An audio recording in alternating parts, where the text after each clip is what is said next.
Hey guys, welcome back to another little episode or video clip, whatever you want to call it.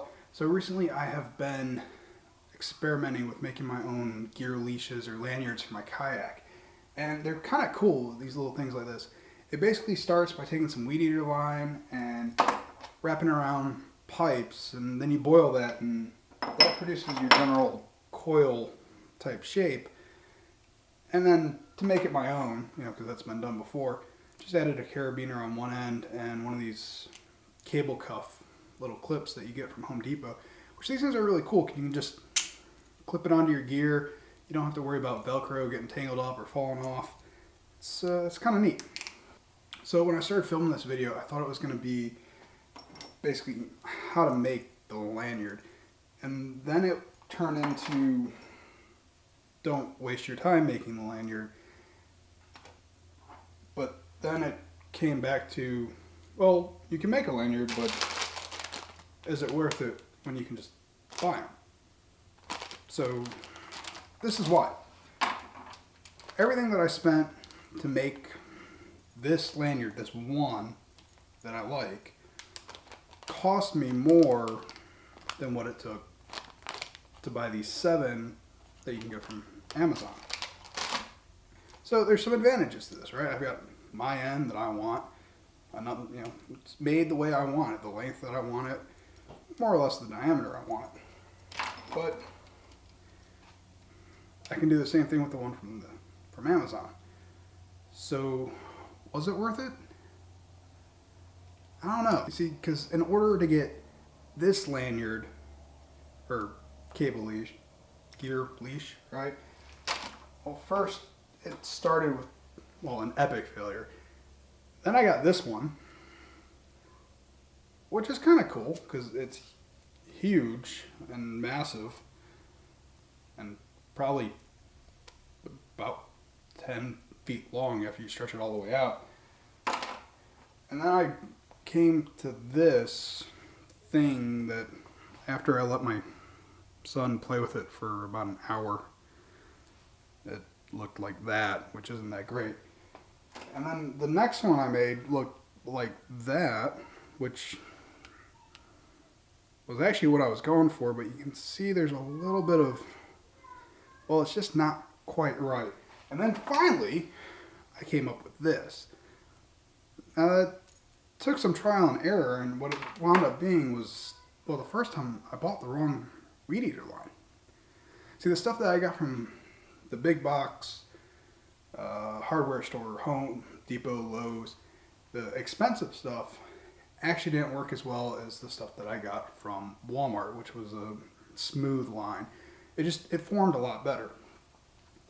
But to wrap that line around this little pipe to get that diameter, it's actually kind of hard. And you have to be really careful about the way you wrap it, because if you don't wrap it tight or consistent, you get little bulges and stuff in it, and it just doesn't look right. So after all the time and all the energy that I put into just making this one, not to mention the cost, because you see, I had to buy weed eater line, I had to get carabiners, I had to get the crimps, I had to get this little crimp thing, and luckily I had the tools already, but if I didn't, I would have had to bought the pliers to crimp it and a heat gun to shrink the heat tubing that's used to keep the crimps from oxidizing, a bunch of other stuff. Plus what I've spent on an aluminum pipe and a copper pipe to have something to wrap them around. Mixed with all the time, spent quite a bit of money when these were about $1 each off of Amazon. So what's the main advantages or disadvantages? I mean, if I make it myself, I can make a gear leash that is as long as I want, right? The ones that I buy, they're only so long, and that's all you're going to get out of them. Now, yeah, this little ring right here, it'll rust eventually and probably won't be that great. But this was a lot of work. So was it worth it? Was it really, really worth it? Long story short, all in all, in the end, was it worth it to make my own gear leash? You know, after all the time and resources that I devoted to making just one gear leash, I really could have just bought one online. By the time I got this made, this showed up at my door. It wasn't any faster. It doesn't really perform any better. There's really nothing horribly special about this compared to this, other than the fact that this cost me more time and more money than this one. So if I could go back to the very beginning with the knowledge that I have now, yeah, I would have just bought them. Well guys, that's all I got for you in this one. This was my just way to kind of share with you what I found while I was trying to do this, instead of saying, hey, make lanyards and force feed it down your throat. Because yeah, this is cool and it works and it's a great experiment. And if you're just curious about the process and you got free time, give it a try, because this is actually kind of cool to watch the weed eater line form and turn into these coils like this. I don't know. That's all I got for you guys in this one. As always, I will see you in the next one. Bye.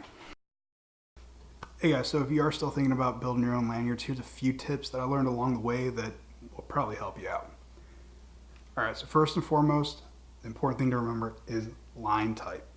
Alright, the stuff that I got from Walmart worked a lot better than the stuff that I got from Lowe's, I think. I think Husqvarna makes this and Shakespeare makes this one.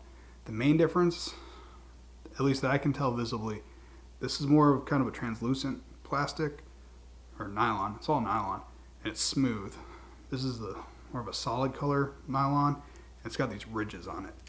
I don't know why, but this stuff just worked better.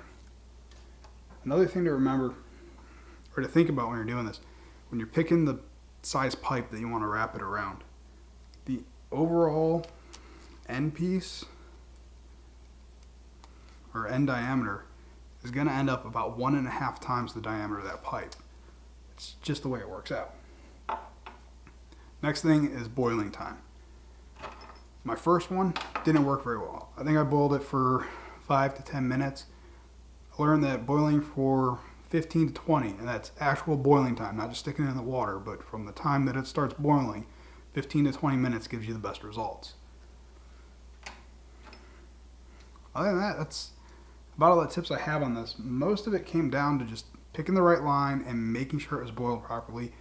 And, almost forgot this one, let it cool before you uncoil it from the pipe. It'll go back to its, well, the shape that it wants to be if you uncoil it while it's still hot. So, there. Line type, make sure you boil it long enough. Make sure you let them cool before you take them off the pipe. And, well, that's all I got. Oh, yeah, heat shrink. If you're going to do your heat shrink on here, be careful how much heat you apply to this, because it will start to remelt this nylon, and then you lose strength in your lanyard. That's all I got for you guys, for real this time. As always, I'll see you in the next one.